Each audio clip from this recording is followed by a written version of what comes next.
How's it going, guys? Rashley25.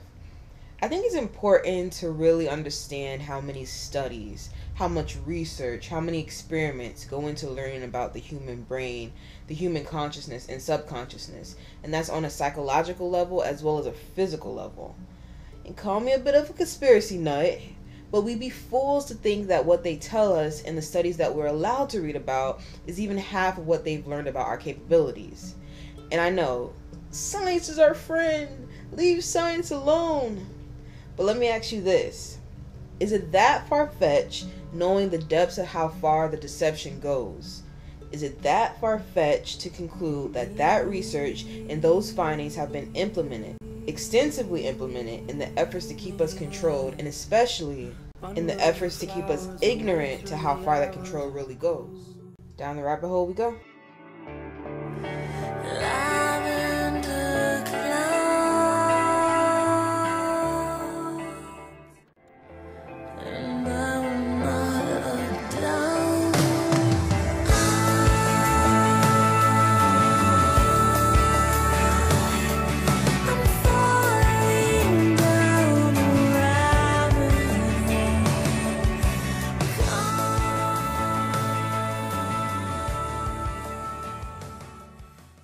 This is an awareness test.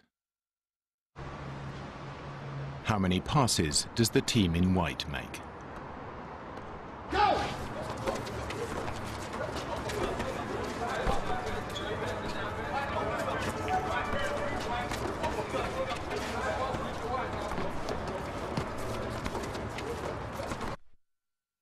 The answer is 13. But did you see the moonwalking bear? Go!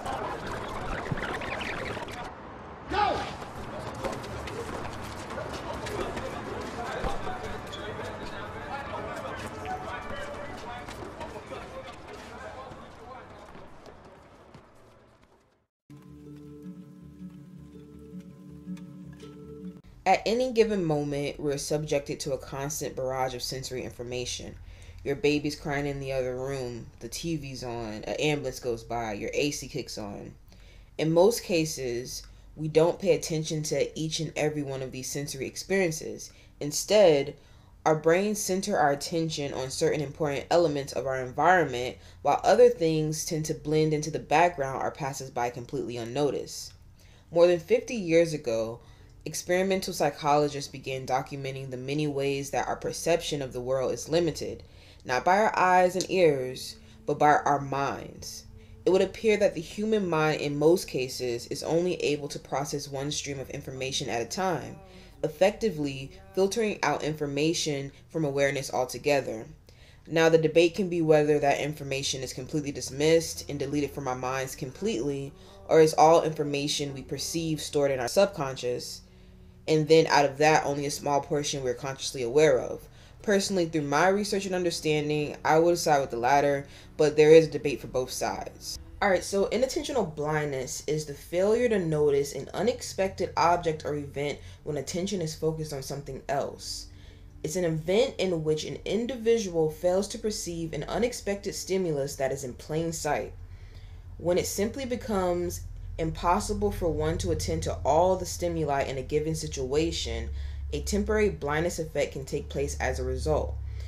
And that means individuals fail to see objects or stimuli that are unexpected and quite often salient. And salient just means important or noticeable. Okay, the key aspect of inattentional blindness, which makes it distinct from other failures of awareness, rests on the fact that the undetected stimulus is unexpected. It is critical to acknowledge that occurrences of inattentional blindness are attributed to the failures to consciously attend to an item in the visual field as opposed to the absence of cognitive processing. And cognitive processing is just like the mental act of how we obtain knowledge through our thoughts, through our experiences, and our senses. So what it's basically saying is that we're not failing to see these changes based on our inability to see them through, through our minds. We're failing to see them because we're consciously not even aware of it. It goes right over our heads. We don't even get a chance to process the information and take it in because we don't even notice it at all. So that's kind of what I was saying in the other video, the clip of Doctor Who. She could see the door, but she failed to, it just went over her head until she was made aware of it. Findings such as inattentional blindness has changed views on how the brain stores and integrates visual information, and it has led to further questioning and investigation of the brain and, more importantly, the cognitive processing. Alright, so an event in which an individual fails to perceive an unexpected stimulus that is in plain sight. So I don't know, how about failing to see logo changes or movie changes? Or how about failing to hear changes in a song or a movie line or a quote? How about failing to see changes in animals or major changes in history? Could these be considered inattentional blindness? Yes. So why does our minds not immediately pick up on these changes? Well, because for one, these changes are unexpected, and for two, our subconscious minds are being bombarded with subliminal messages and symbols, and our conscious minds are being bombarded with distractions and BS that we get wrapped up in. The more distracted we are, the less likely we are to be aware of our surroundings. And you could agree that they keep us pretty distracted, and things have escalated to a point where it feels like we're literally in an episode of South Park every day. Sometimes I think about the Hillary shift, and as some of you know from my first Mandela video on Hillary with the 1L, I was somewhat involved in the elections. I watched the debates, I read articles and videos and whatnot. I even did an ethics paper on Pizzagate, so I know 100% Hillary name had 1L. And when the shift to 2Ls happened, it was 3 months before I even became aware of it. It felt a little embarrassing, to call yourself quote unquote awake and go 3 months without even noticing that type of shift, because for me that was major. I mean, the elections were big. They were national, it was national news. And after the elections, when she shifted to the 2Ls, I still watched videos. I still saw news reports and read articles.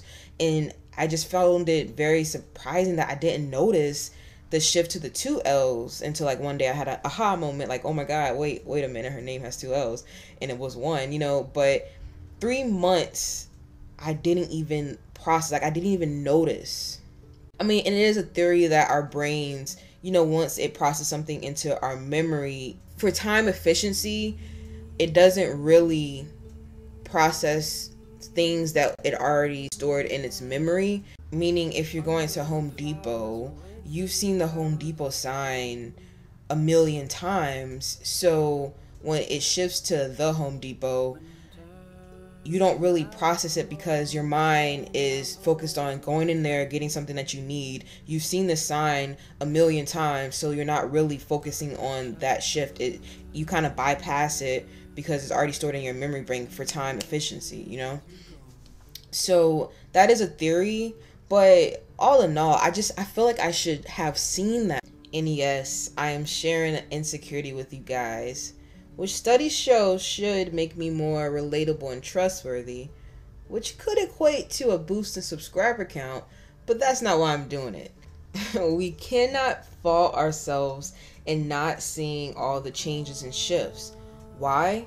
Because they bombard us with so many distractions, and that's on a conscious level as well as a subconscious level. And from our previous video, things we process on a subconscious level can go completely unnoticed by our conscious minds. We're not aware of it. And the things we process on a subconscious level can then affect our behaviors as well as our cognitive processing. So at the end of the day, even the best of us is only human.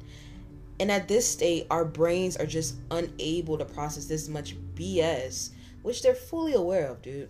Alright, so in closing, guys, this would be my theory on not necessarily why the Mandela effect is happening, but why the shifts and the changes go unnoticed by the majority of the population. And I don't claim to have all the answers, nor would I ever wish to, but let me say this. During my research, a thought came to mind. We're not going to find the answers for this on the internet or in a book, in Bible codes, or hidden subliminally in a logo or song. I think we have to rewire our brains and our mentalities and our thought processes. And I personally feel like that's the key to breaking ourselves out of the matrix, or detaching ourselves more from reality. But those things might be one and the same. It's not going to be easy, but nothing ever is. And the answers, I think, come from our ability to think and search outside of the boxes they give us and the labels they give us. And I know that sounds a bit cliche, but I don't know how else to put it. So I'm going to end the videos here, guys, and just think about where ideas come from. Think about where enlightenment comes from. And I will catch you guys next time. Peace. Darling, to you.